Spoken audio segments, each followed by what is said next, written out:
रही साख है तो पत्ते भी आएंगे, ये दिन अगर बुरे हैं तो अच्छे भी आएंगे। नमस्कार दोस्तों, मैं कमल प्रताप आपका एक बार फिर से स्वागत करता हूं अपने परिवार जीजीएन रैंकर्स एकेडमी पर। जैसा कि हम इससे पहले वाले वीडियो लेक्चर में आपको बता चुके हैं कि हम इस बार क्लास 12th का एक नया बैच लॉन्च करने वाले हैं जिसका नाम है उड़ान बैच।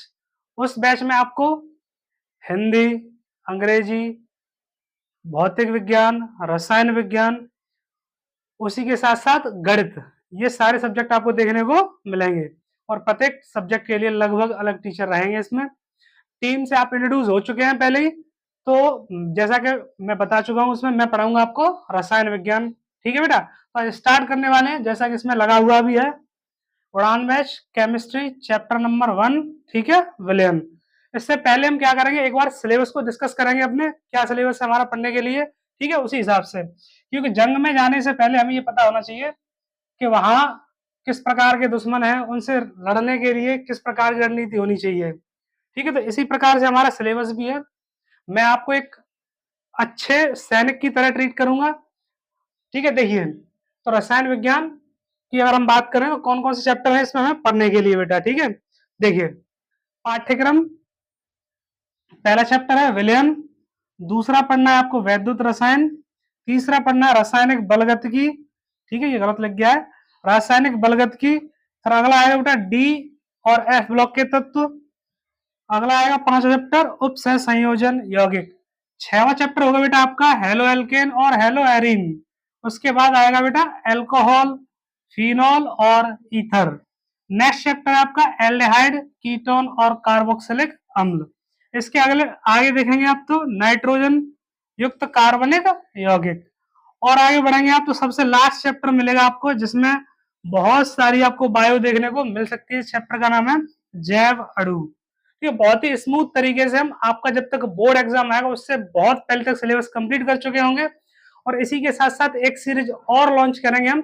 जैसा कि आपको इस बार पता होगा कि जैसा अभी 10th में आते थे ना बेटा, 20 क्वेश्चन आते थे, 20 क्वेश्चन आते थे टेक द करेक्ट वाले, वो इस बार आपकी बोर्ड परीक्षा में भी सम्मिलित होंगे। तो जितने भी टॉपिक आपको पढ़ाए जाए, प्रत्येक टॉपिक को आप बहुत ही डिटेल्ड तरीके से, अच्छे तरीके से पढ़ें, ताकि आप जो टेक द करेक्ट क्वेश्चन होगा उसको सही तरीके से कर पाए। क्योंकि अगर आप देखेंगे 70 नंबर के पेपर में अगर 20 नंबर के optional tick mark, tick the correct वाले क्वेश्चन आते हैं तो वो बेटा बहुत ही अच्छे होंगे। ठीक है, लेवल उनका बहुत ही अच्छा होगा।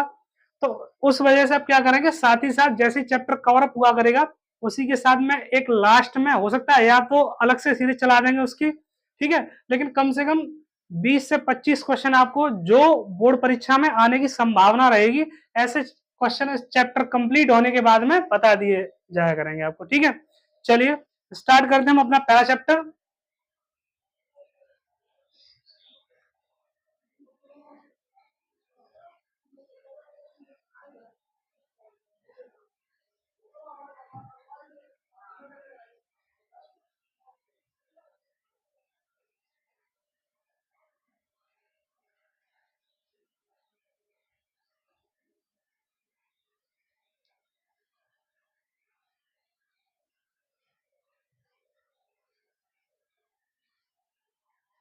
देखिए बेटा, पहला चैप्टर है जिसका नाम है विलियन।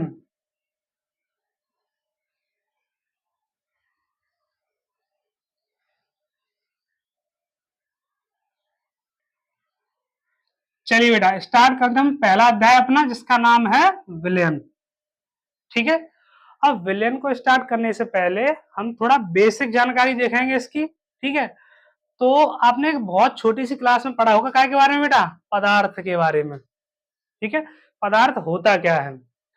तो देखो अगर हम बात करें दुनिया की, तो दुनिया में जितनी चीजें हैं, ठीक है, उन सबको हम दो कैटेगरी में बांट सकते हैं। एक कहलाएगा हमारा पदार्थ, दूसरा कहलाएगा ऊर्जा। ठीक है, अब बात आई कि सर हम पदार्थ कैसे पहचानेंगे और ऊर्जा कैसे पहचानेंगे। तो देखो बेटा, पदार्थ की अगर मैं बात करूं तो दुनिया की हर एक ऐसी वस्तु जिसमें द्रव्यमान होता हो और जो कुछ ना कुछ जगह घेरती हो, उसे हम बोल देंगे बेटा क्या, पदार्थ। ठीक है, किसे कहेंगे पदार्थ हम बेटा, देखो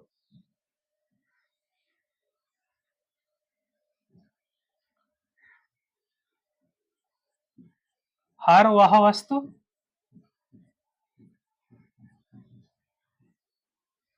जिसमें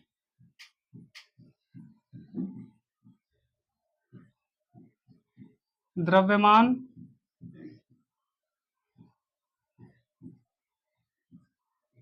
होता है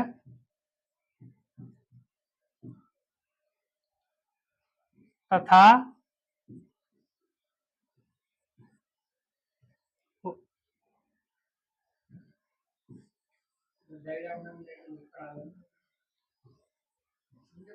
वह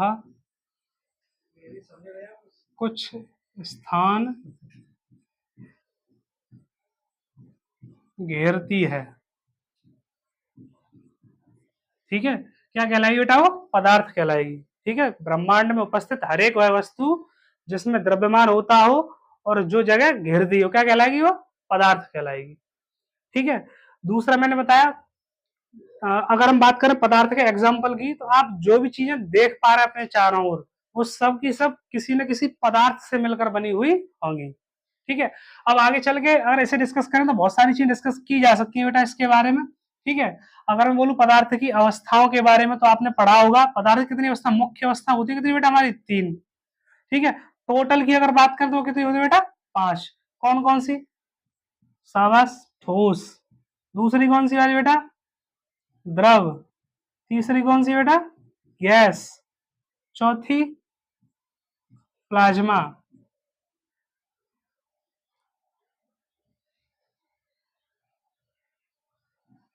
प्लाज्मा। ठीक है, और 5वीं अवस्था रहेगी बेटा हमारी कौन सी वाली? BEC, Bose Einstein condensate. ठीक है, अब इन्हीं अवस्थाओं में पाए जाते हैं जितने भी पदार्थों में दिखते हैं, जितनी वस्तुएं दिखती हैं, वो या तो ठोस अवस्था में होगी, या द्रव अवस्था में, या गैस अवस्था में। ये 3 अवस्थाएं आपने सही से पढ़ी होंगी, लेकिन ये जो 2 अवस्थाएं हैं वो उच्च स्तरीय क्लासों में पढ़ाई जाती है, इस वजह से आपने ये पढ़ी नहीं होंगी। चलिए आगे डिस्कस करेंगे। अब अगर मैं बात करूं मिश्रण की, ठीक है बेटा, नेक्स्ट टॉपिक हमारा कौन सा बेटा? मिश्रण। बात करेंगे हम क्या बेटा इसमें? मिश्रण की बात करेंगे, मिश्रण क्या होता है। ठीक है, अच्छा क्या होता होगा मिश्रण, बताना जरा है बेटा। अच्छा अच्छा, क्या करें हम? कम से कम 2 वस्तुएं ले लें, 2 पदार्थ ले लें, और उन्हें किसी भी अनुपात में मिला दें एक दूसरे में, क्या बन जाएगा हमारा? मिश्रण। बिल्कुल सही। ठीक है, क्या करें हम? कोई भी कम से कम 2 वस्तुएं ले लें और उनको आपस में क्या कर दें? मिक्स कर दें। तो मिक्स करने पर बन के जो तैयार होगा वो कहलाएगा हमारा क्या? मिश्रण। ठीक है, अब बात आती है मिश्रण एक जैसे होते हैं सारे क्या? तो ऐसा बिल्कुल नहीं है बेटा, मिश्रण एक जैसे नहीं होते हैं, उनकी प्रकृति के आधार पर हम उन्हें कम से कम 2 भागों में बांट सकते हैं। ठीक है, कितने भागों में? 2 भागों में। ठीक है, तो हम बात करें मिश्रण के भाग की, कौन कौन से भागों में मिश्रण को बांट सकते हैं। ठीक है बेटा, देखिए पहला रहेगा हमारा समांगी मिश्रण।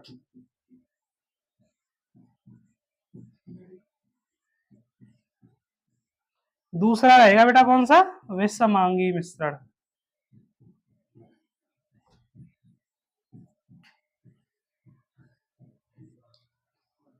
ठीक है, अब अगर मैं बात करूं बेटा कि ये समांगी मिश्रण क्या होता है, विषमांगी मिश्रण क्या होता है, तो आपने 7th क्लास में क्या होगा? पढ़ा होगा ये चैप्टर बेटा। ठीक है, तो देखो हम समांगी मिश्रण की बात करें तो एग्जाम्पल के जरिए से बताता हूं मैं आपको, ऐसे विषमांगी मिश्रण को भी एक एग्जाम्पल के थ्रू हम समझेंगे। ठीक है, जैसे मान लीजिए एक आपने कंटेनर लिया बेटा, और उस कंटेनर में पानी भर लिया है। ठीक है, और पानी भरने के बाद आपने क्या किया? इसमें छोटे छोटे से टुकड़े मिला रखे हैं, क्या के बेटा? चीनी के, या मान लीजिए नमक के। ठीक है, ये क्या है आपकी? चीनी। और ये क्या बेटा? पानी, यानी कि जल। जल ही जीवन है ना? तो इनको मिक्स करेंगे, तो मिक्स करने के बाद जैसे कि गर्मियां चल रही हैं अभी, तो पता है आपको एक लिक्विड बन के तैयार होता है जिसे हम क्या बोलते हैं? शरबत। अरे वाह, है ना, शरबत बोलते हैं इसे हम। अब ये जो शरबत होता है, इसमें अगर मैं आपसे बोलूं कि इसका टेस्ट कैसा है, तो आप बोलोगे सर मीठा सा लगता है हमें थोड़ा सा ये। ठीक है, 2 पदार्थों को मैंने मिक्स कर दिया, मिश्रण बन चुका है। कौन सा मिश्रण बना है ये अभी डिस्कस नहीं हो पाया है। ठीक है, अगर मैं क्या करूं, इसमें जो शरबत बन के तैयार हुआ है, अगर मैं एक चम्मच ऊपर से चेक करूं, टेस्ट कर लूं इसका टेस्ट कैसा है, स्वाद कैसा है, ठीक है, फिर बीच में से टेस्ट करूं, फिर लास्ट में से टेस्ट करूं, तो ऐसा हो सकता है कि पहले वाला ज्यादा मीठा लगे, बीच वाला और कम मीठा लगे, ऐसा होगा क्या? बिल्कुल नहीं। पूरे के पूरे कंपोनेंट का जो टेस्ट है वो कैसा आएगा, एक जैसा आएगा, सही से चीनी मिक्स होने के बाद में। ऐसा ही होता है ना। अब इसी में मान लीजिए मैंने क्या किया, इसका टेस्ट बढ़ाने के लिए थोड़ा सा क्या ऐड कर दिया बेटा, नमक ऐड कर दिया, काला वाला नमक, ठीक है, तो वो भी अच्छे से डिजोल्व हो जाएगा, इसमें घुल जाएगा, फिर इसका टेस्ट और चेंज हो जाएगा, लेकिन होगा पूरे का कैसा बेटा, एक जैसा ही। अगर चाहूं मैं तो एक और पदार्थ ऐड कर सकता हूं इसमें, क्या, नींबू का रस। जब नींबू का रस आप इसमें ऐड कर देंगे तो ऐड करने के बाद में क्या होगा, पूरा का पूरा शरबत जैसी बन के तैयार होगा, फिर भी इसका स्वाद कैसा आएगा, एक जैसा। यानी कि अगर हम पदार्थों को ऐसी स्थिति में मिला दें, ठीक है, कम से कम दो पदार्थों को ऐसी स्थिति में मिला दें, तो उनका जो संगठन है वो कैसा रहे, एक जैसा रहे, एक समान रहे, उनके गुण कैसे रहे, एक जैसे रहे। एक पदार्थ दूसरे पदार्थ में इस तरीके से विलीन यानी खो जाए, मिल जाए, तो उन्हें हम अलग अलग देख ना पाए, ठीक है, क्या कहलाएगा वो हमारा, समांगी मिश्रण, ठीक है। ऐसे ही अगर मैं क्या करूं, इसमें नमक की जगह मैं बालू मिला दूं, या फिर हो सकता है छोटे छोटे कंकड़ पत्थर मिला दूं, तो उनको जब तुम मिलाओगे, जैसे अगर रेत हम घोल दें, रेत को घोलने थोड़ी देर तो ऐसा लगेगा कि घुल गया इसमें, लेकिन जैसे ही आप कुछ समय के लिए उसे रखा छोड़ेंगे, तो वो थोड़े टाइम बाद देखेंगे पानी ऊपर, और जो रेत या बालू धीमे धीमे करके उसकी तलहटी में जमा होना शुरू हो जाते हैं। होता है ना ऐसा। तो जब हम जिन घटकों को हमने मिलाया है उनको बिल्कुल अलग अलग देख सकें, तो ऐसे मिश्रण को हम कौन सी कैटेगरी में रखते हैं बेटा, विषमांगी मिश्रण में, ठीक है। कोयले को मिला लें, ठीक है, ऐसे ही पानी और एक और द्रव ले लें, जैसे डीजल पेट्रोल है, इनको दोनों को मिला दें, तो मिलाने के बाद में जो मिश्रण बनेगा वो कौन सा बनेगा बेटा, विषमांगी मिश्रण, ठीक है। अब हम बात कर रहे हैं समांगी मिश्रण, लेकिन चैप्टर हमारा कौन सा है बेटा, विलयन, ठीक है। अब हम चैप्टर विलयन के बारे में पढ़ रहे हैं, लेकिन हम ये मिश्रण पढ़ रहे हैं, इसका क्या मतलब है, ठीक है, सुनो। तो दुनिया के जितने भी समांगी मिश्रण होते हैं वो सब के सब कहलाते हैं बेटा आपके विलयन। क्या कहलाएंगे, विलयन कहलाएंगे, ठीक है। दुनिया के जितने भी समांगी मिश्रण हैं वो सब के सब क्या कहलाएंगे, विलयन, ठीक है। जैसे अगर मैं गैसों की बात करूं, सांस लेते हैं अपन, ठीक है, तो ऐसा तो नहीं कि सांस लेने में केवल एक ही गैस अंदर जाती हो, हमारे जो काम की गैस है वो कौन सी वाली है, बिल्कुल बिल्कुल, कौन सी वाली, हाँ, ऑक्सीजन। और कौन सी गैस निकालते हैं हम, छोड़ते हैं बेटा, पता है ना, कार्बन डाइऑक्साइड, ठीक। लेकिन अगर एनवायरमेंट में देखें तो केवल एक ही गैस प्रेजेंट होगी क्या, अगर आप वातावरण को देखें तो आपने पढ़ा होगा कि सबसे ज्यादा मात्रा में जो गैस पाई जाती है वो पाई जाती है नाइट्रोजन, लगभग 78% के लगभग, है ना। और ऑक्सीजन उससे कम मात्रा में, अन्य गैसें भी होती हैं। इन सबका जो मिश्रण वो कैसा होता है, समांगी मिश्रण। और इस अगर ये समांगी मिश्रण तो क्या कहलाएगा, विलयन। ऐसे ही जो सिक्के बनाए जाते हैं आपके, सिक्के भी क्या के अंतर्गत आते हैं, समांगी मिश्रण के अंतर्गत आते हैं, ठीक है। अब अगर मैं बात करूं विलयन की, तो विलयन क्या होगा इसकी बात करेंगे हम, ठीक है।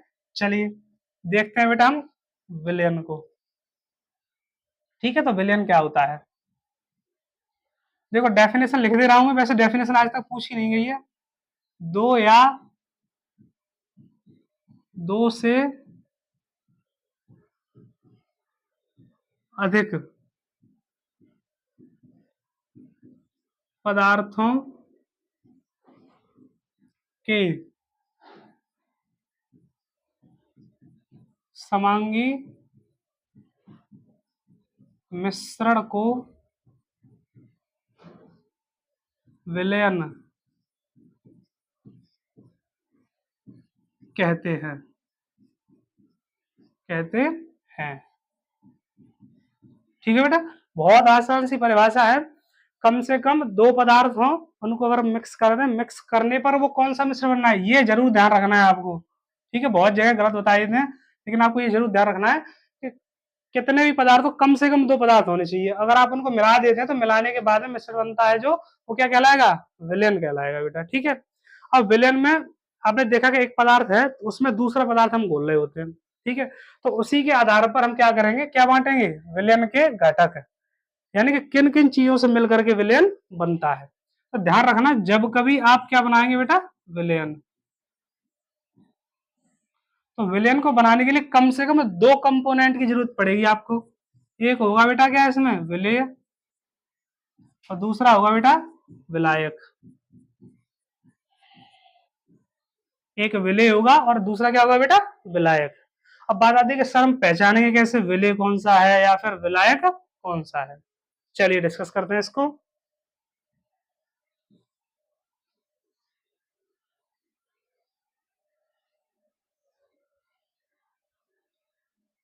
देखो, जैसे मान लीजिए आपने जो कंटेनर लिया था, उस कंटेनर में जल भर दिया था, है ना। अब जल भरने के बाद में क्या किया आपने,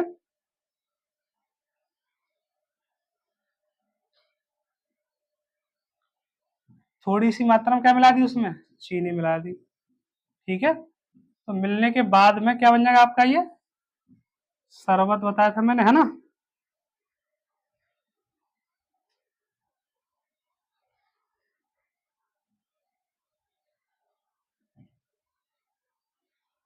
विलियन बन जाएगा। चलिए ठीक है, तो मैंने क्या क्या मिलाया, ये ब्लैक कलर से मैंने दर्शा दिया बेटा क्या, पानी। और ये जो ब्लू कलर से है वो क्या आपकी चीनी है। बहुत सस्ता सा धाड़ है ये, इसलिए दिया जा रहा है बेटा। ठीक है, तो इसमें जो ज्यादा मात्रा में आपको दिख रहा है, ठीक है बेटा, जो दूसरे पदार्थ को खुद में क्या कर रहा है, घोल रहा है, ठीक है, वो कहलाएगा आपका विलायक। ठीक है, और जो कम मात्रा में वो क्या कहलाएगा आपका विलेय। ठीक है, जो कम मात्रा में क्या कहलाएगा विलेय, और जो ज्यादा मात्रा में क्या कहलाएगा आपका विलायक कहलाएगा बेटा। ठीक है, अब बात आती है कि सर कम मात्रा ज्यादा मात्रा, अब उसमें तो क्वांटिटी जैसे सवाल आएगा, सवाल में तो उसकी मात्रा दी गई होगी, उससे हम पहचान लेंगे कौन सा विलेय कौन सा वाला विलायक है। ठीक है, लेकिन अभी आप एक बार फिर समझने की कोशिश करो। जैसे मान लीजिए आपको ग्राम में यानी 50 ग्राम एक पदार्थ दे रखा है, दूसरा पदार्थ भी कितना ग्राम दे रखा है बेटा आपको, 50 ग्राम ही। अब कैसे डिसाइड करेंगे हम इसमें कि विलेय कौन सा है और विलायक कौन सा है। अब तो झंझट पड़ जाएगा ना इसमें, दोनों ही 50-50 ग्राम है, तो ये बताइए कि मिश्रण बनेगा या नहीं, या फिर देखो हम क्या कर रहे थे बेटा, इसकी बात कर रहे थे, अगर दोनों के दोनों पदार्थ कितने कैसे दे दिए हमें, बराबर मात्रा में दे दिए गए हो, तब कैसे पहचाने कि विलेय कौन सा है और विलायक कौन सा है। ठीक है, सुनो ध्यान से सुनना इसे। तो इसके लिए हमें जरूरत पड़ेगी मोलों की संख्या की। क्या जरूरत पड़ेगी बेटा, मोलों की संख्या की। अब बात आती है मोलों की संख्या कैसे निकालेंगे सर, तो मैं बता रहा हूँ आपको, सिखा दूंगा बहुत आसानी से मोलों की संख्या कैसे निकालते हैं। ठीक है, तो ध्यान रखना, जिस पदार्थ की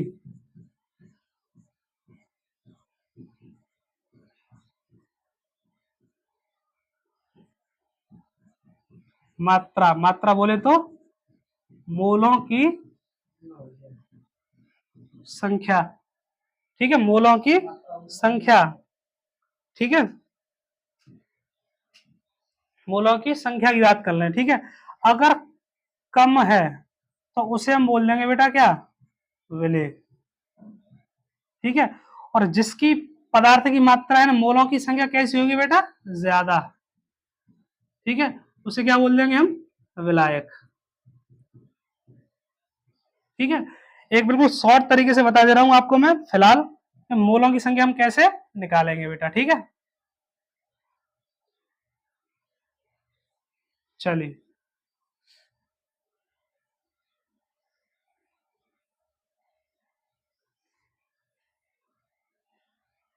देखो, जब कभी हम मोलों की संख्या निकालेंगे,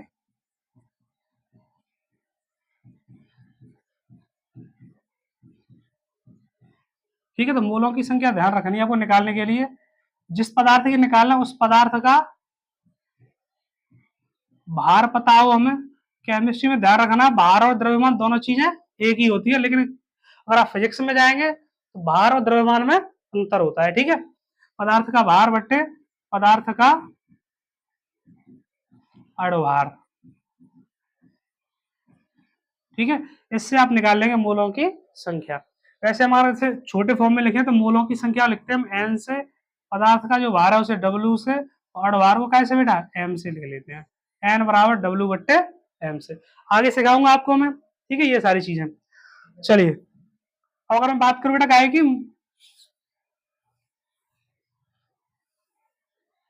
विलय की और विलायक की, है ना। देखो, तो ध्यान रखना है, विलय की अगर परिभाषा लिखो क्या लिखोगे, वह अवयव, अवयव कह ले या फिर हम क्या कह ले बेटा, घटक, जो विलयन में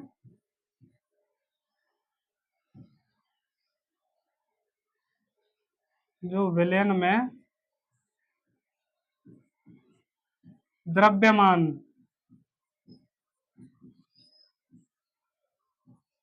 की दृष्टि से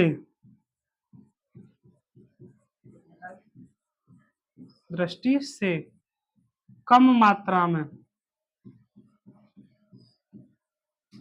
मात्रा समझ रहे, मैंने बताया था मोलों की संख्या से निकाल लेनी, ठीक है। कम मात्रा में उपस्थित होता है,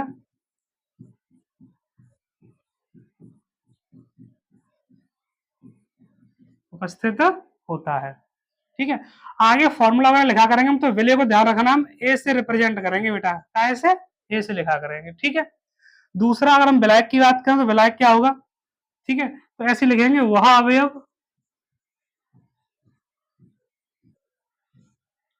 ठीक है, जो विलयन में द्रव्यमान की दृष्टि से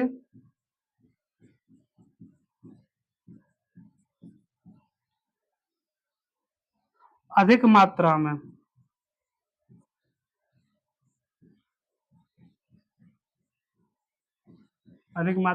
उपस्थित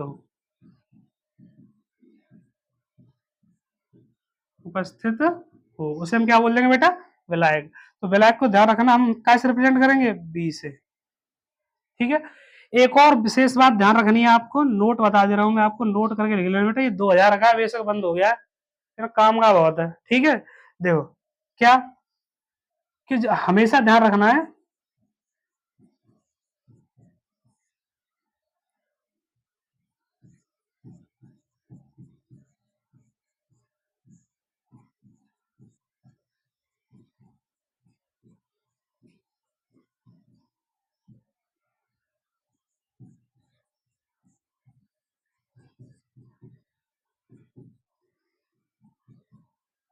ठीक है, पढ़ो, हमेशा विलायक विलेन में एक ही होगा, इसका क्या मतलब है ना। तो डरने की जरूरत नहीं है, ये कहना चाह रहा है कि अगर हमने विलेन बनाया है तो विलेन बनाने में हमेशा विलायक एक ही रहेगा, विलय कितने भी हो सकते हैं, लेकिन विलायक हमेशा एक ही होगा। जैसे मान लीजिए मैंने अभी एक शरबत का उदाहरण लिया था, उसमें जल, जल में क्या मिलाया हमने, चीनी, टेस्ट बढ़ाने के लिए थोड़ा सा क्या मिला दिया उसमें, नमक, और टेस्ट बढ़ाने के लिए थोड़ा सा क्या मिला दिया हमने उसमें, नींबू का रस। तो ये जो चीजें घोलते जा रहे हैं धीमे धीमे करके, ये क्या कहलानी है, हमारी विलेय, कम कम मात्रा में घोलते हैं, ठीक है। जो ज्यादा मात्रा में उपस्थित था, क्या था, पानी, वो क्या है, हमेशा विलायक। तो ध्यान रखना है, अगर हम बात करें विलयन की, तो विलयन में विलायक हमेशा एक ही होगा, विलय की संख्या कितनी भी हो सकती है, ठीक है। अब चलिए, विलयन समझ में आ गया होगा, ठीक है। अगर मैं बात करूं विलायक की, तो विलायक समझ में आ गया होगा, विलय समझ में आ गया होगा। अब हम बात करेंगे बेटा क्या है की, विलयन की। तो विलयन कितने प्रकार का होता है, बेसिक से चलते चल रहा है, बिल्कुल अभी बहुत टाइम है छुट्टियों का बेटा, तो इसलिए, ठीक है। नहीं तो बाद में जो बहुत ही ज्यादा ठीक ठाक चीजें होंगी, केवल चैप्टर में वही पढ़ाई जाएंगी, आपको ज्यादा ओवर कुछ भी नहीं पढ़ाया जाएगा, क्योंकि मुझे पता है कि 12th के बच्चे के पास में, खास करके यूपी बोर्ड में, बहुत कम बच्चे ऐसे हैं जो पूरा सिलेबस कवर कर पाते हैं, कवर कर भी लें तो उन्हें वो सारी चीजें याद भी नहीं रहती हैं। तो उन चीजों से बचते हुए बिल्कुल केवल जो बोर्ड में आने वाली चीजें, वही सिलेक्टेड चीजें पढ़ाई जाएंगी आपको इसमें, ठीक है। चलिए, नेक्स्ट जो टॉपिक है उस पर मूव करते हैं। अगला जो टॉपिक है वो देखते हैं क्या है हमारा, विलयन के प्रकार, विलयनों के प्रकार। अब बात आती है कि विलयन के जो प्रकार हैं वो कितने प्रकार का होगा विलयन, या विलयन को हम बांट कैसे रहे। तो बंटवारा करने का कोई ना कोई एक आधार होता है बेटा। जैसे सपोज कीजिए, आप एक क्लास में बैठे हुए हैं, और क्लास में आपका अगर वर्गीकरण किया जाए, आपको बांटा जाए, तो किस आधार पर बांटा जा सकता है, जैसे मान लीजिए कंबाइंड क्लास लगती है बॉयज और गर्ल्स की, लड़के और लड़कियां, छात्र और छात्रा इकट्ठी बैठती हो, ठीक है। तो अगर मैं बंटवारा करना चाहूँ, वर्गीकरण करना चाहूँ आपका, तो देखो कौन सा तरीका हो सकता है। एक तो आधार हो सकता है, अगर मैं बात करूं लड़के और लड़कियों के आधार पर, मेल और फीमेल के आधार पर बांट सकते हैं। दूसरा लंबाई के आधार पर, है ना, प्रत्येक विद्यार्थी की लंबाई एक जैसी तो होने वाली है नहीं, तो लंबाई एक आधार हो सकती है। वजन एक आधार हो सकता है। हो सकता है कुछ बच्चे साइकिल से आते हो, कुछ पैदल आते हो, या कुछ विद्यालय के वाहन से आते हो। तो बांटने के लिए अगर मैं बात करूं तो बहुत सारे तरीके हैं बांटने के। तो ऐसे ही अगर मैं विलयन की बात करूं तो विलयन को बांटने के भी बहुत सारे तरीके हैं। जो उसमें बांटने का तरीका पहला, वो कौन सा है, अवयवों की मात्रा के आधार पर, ठीक है। अवयवों की मात्रा के आधार पर बांटेंगे हम। पहला नंबर क्या है बेटा, विलयनों को। तो पहला कहलाएगा हमारा कौन सा बेटा, तनु विलयन। कौन सा विलयन, तनु विलयन। जैसे मान लीजिए विलय जो दिया गया है आपको, उसे मैं क्या में बोल दूं बेटा, विलायक में। तो जैसे ही विलायक में बोलूंगा तो विलायक में बोलने के बाद क्या बन जाएगा हमारा, विलयन। अब आप मान लीजिए जैसे मेरे पास विलायक है 100 ग्राम और विलय दे रखा है 50 ग्राम, ठीक है। और एक बार विलायक दे रखा है मुझे बेटा 60 ग्राम, ठीक है। और सॉरी, विलय दे रखा है 60 ग्राम और विलायक फिर से दे रखा है मुझे कितना बेटा, 100 ग्राम। अगर हम विलायक की मात्रा चेंज ना करें, केवल विलय की मात्रा को चेंज करें, तो दो प्रकार के विलयन देखने को मिलेंगे आपको, ठीक है। और बहुत ही काम आने वाले हैं ये, क्योंकि जब लैब में जाओगे आप, प्रयोगशाला में जाओगे, तो आपको ये देखने को मिलेगा कि वहां जो बोतलें रखी होंगी, ठीक है बेटा, जिसमें अभिकर्मक रखे होंगे, ठीक है, उनके ऊपर लिखा होगा तन और कौन सा बेटा, सांद्र। ये वर्ड आपको देखने को मिलेंगे जरूर। तो ये बहुत परेशान करते हैं बच्चों को, इसलिए मैंने इन्हें रखा है इसमें, ठीक है। देखिए अब तनु किन्हें कहेंगे। अच्छा ये बताइए, तनु का मतलब मैं अगर बहुत देसी भाषा में बोल दूं बेटा तो क्या कहलाएगा, पतला, ठीक है। और वो वाला पतला नहीं, जो व्यक्ति होता है पतला, वो वाली बात नहीं कर रहे हैं, विलियन की बात कर रहे हैं ना, ठीक है।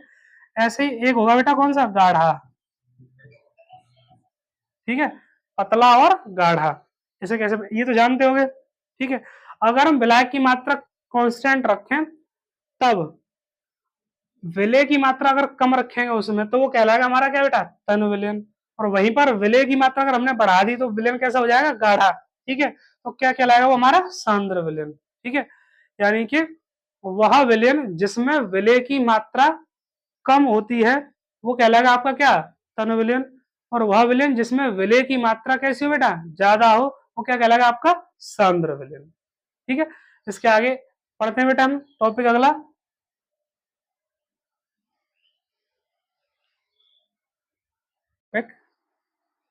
ठीक है बेटा, जिसका नाम है संतृप्त विलयन।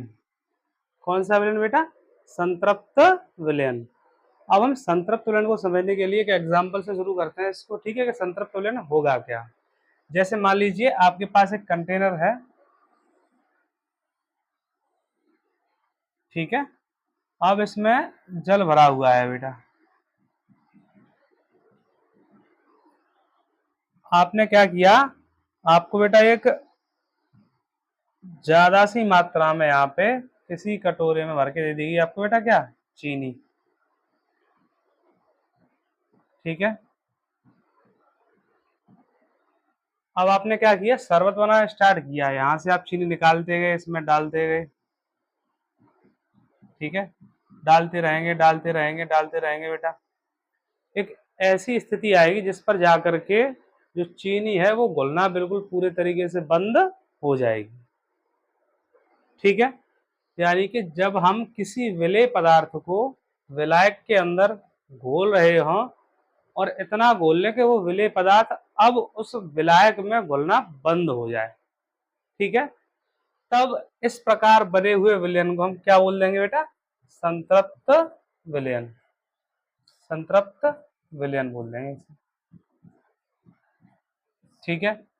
लेकिन एक चीज का हमें इसमें विशेष ध्यान रखना है कि यहाँ पर जो टेम्परेचर है वो कैसा होना चाहिए, कांस्टेंट यानी स्थिर तापमान होना चाहिए, ठीक है। अगर आप क्या करेंगे, तापमान को बदलना शुरू कर देंगे, आप तापमान बढ़ाना शुरू कर देंगे, तो विलेय की मात्रा फिर से इसमें घुलना शुरू हो जाएगी। चलिए इसकी मैं डेफिनेशन लिखता हूं आपको, तब ज्यादा क्लियर हो जाएगा ये। देखिए,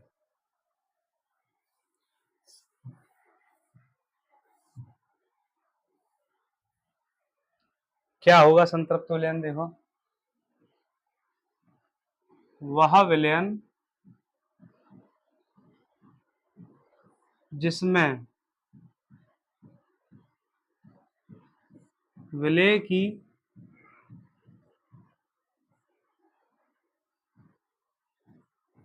अधिकतम, क्या बोलेंगे बेटा, अधिकतम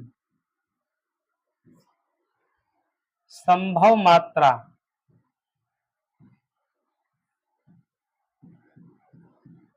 मात्रा घुली हो। ठीक है, वह विलयन जिसमें विलेय की अधिकतम मात्रा घुली हो उसे हम बोल देंगे संतृप्त विलयन। ठीक है, अब नेक्स्ट टॉपिक है हमारा बेटा कौन सा, असंतृप्त विलयन।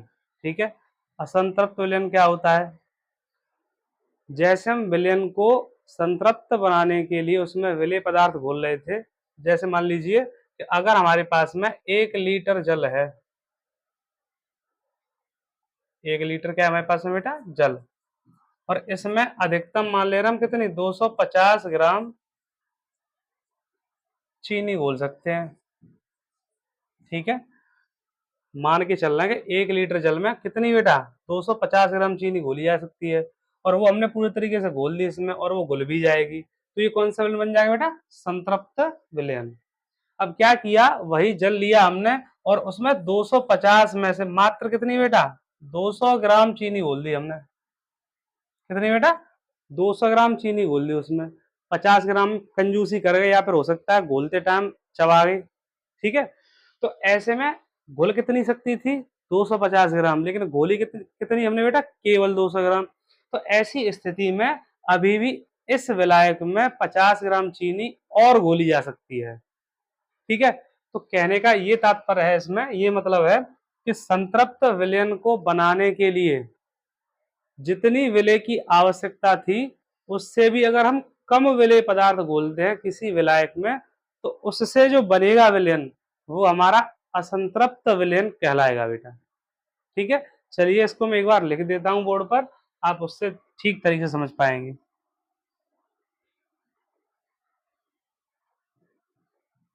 ठीक है, देखिए क्या कहेंगे इसको हम, संतृप्त विलयन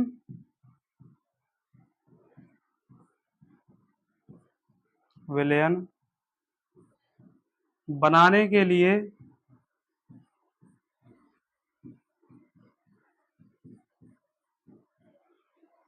आवश्यक विलेय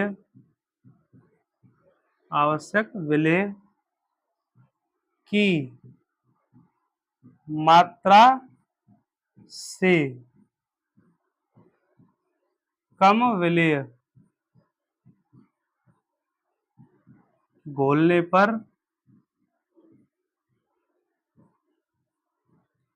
बना विलयन क्या कहलाएगा बेटा हमारा, असंतृप्त विलयन। असंतृप्त विलयन। ठीक है बेटा, जितनी मात्रा घोल सकती थी अगर उतनी घोल दी तो संतृप्त विलयन है, अगर जितनी मात्रा घोल सकती थी विलेय की उससे कम मात्रा घोली हमने तो किस प्रकार का विलयन रहेगा बेटा, असंतृप्त विलयन रहेगा। ठीक है, चलिए अपने नेक्स्ट टॉपिक पर मूव करते हैं और इस क्लास को खत्म करते हैं बेटा। ठीक है, अगला है हमारा कौन सा बेटा, अति संतृप्त विलयन। कौन सा विलयन, अति संतृप्त विलयन। ठीक है, अब ये किस प्रकार का विलयन है बेटा, ठीक है, अति संतृप्त विलयन कौन सा विलयन होता है, क्या किया आपने, जैसे ही आप संतृप्त विलयन को बनाने के लिए, जैसे मैंने एग्जांपल बताया था अभी, 1 लीटर हमारे पास क्या है बेटा, जल, 1 लीटर हमारे पास जल,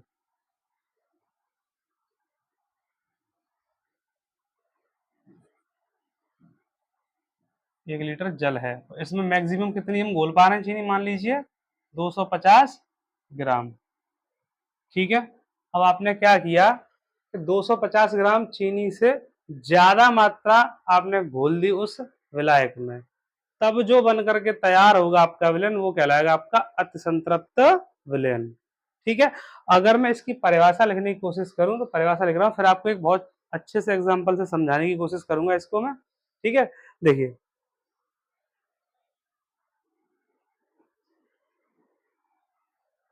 देखिए क्या है परिभाषा इसकी, लिखते हैं हम इसमें। ठीक है बेटा,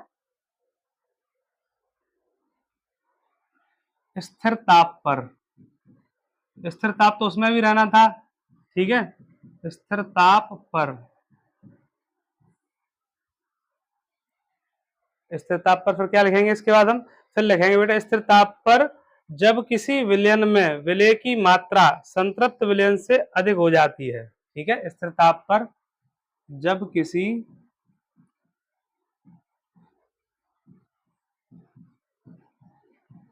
विलयन में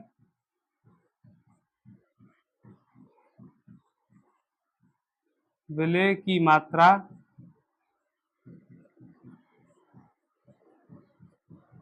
संतृप्त विलयन से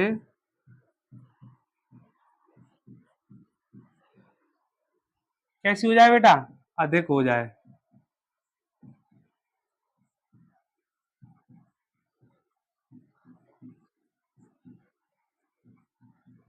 अधिक हो जाती है, तब जो बनने वाला विलयन होगा वो क्या कहलाएगा हमारा, अति संतृप्त विलयन।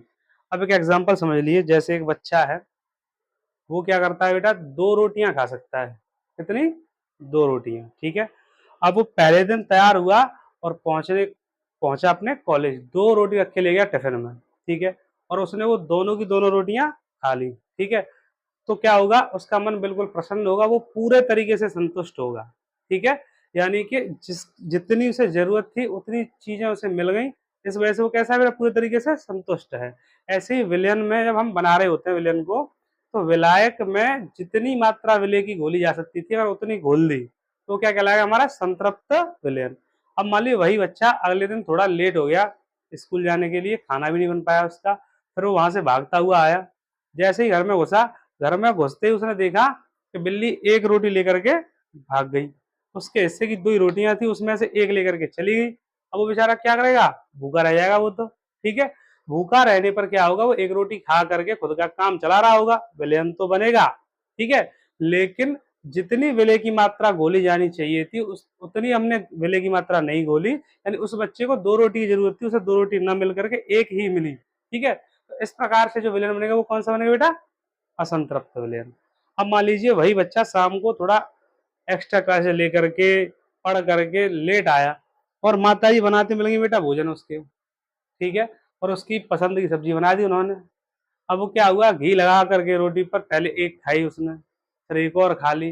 अब उसे टेस्टी सब्जी लग गई तो उसने एक और रोटी खा ली, यानी कि 2 से ज्यादा खा चुका अब वो। यानी कि जितनी विलय की मात्रा में विलायक में घोल रहे थे उससे भी ज्यादा घोल रहे, ऐसी स्थिति में कौन सा विलयन बनेगा हमारा, अति संतृप्त। बिल्कुल ठीक। ठीक है। अब इसे आप अच्छे से समझ पाए होंगे। इससे अगली वीडियो में हम विलयन के प्रकारों को डिस्कस करेंगे, सांद्रता को डिस्कस करेंगे और सांद्रता के कुछ पदों को पढ़ेंगे भी और उन पर आधारित सवालों को भी करेंगे। ठीक है। चलिए बने रहिए इस चैनल के साथ में, इसे ज्यादा से ज्यादा शेयर करें, सब्सक्राइब करें और हम अपनी टीम से जल्दी ही आपको अवगत कराएंगे और आपका जो यूपी बोर्ड का सिलेबस है उसे बहुत अच्छे से पूरा कराएंगे। धन्यवाद।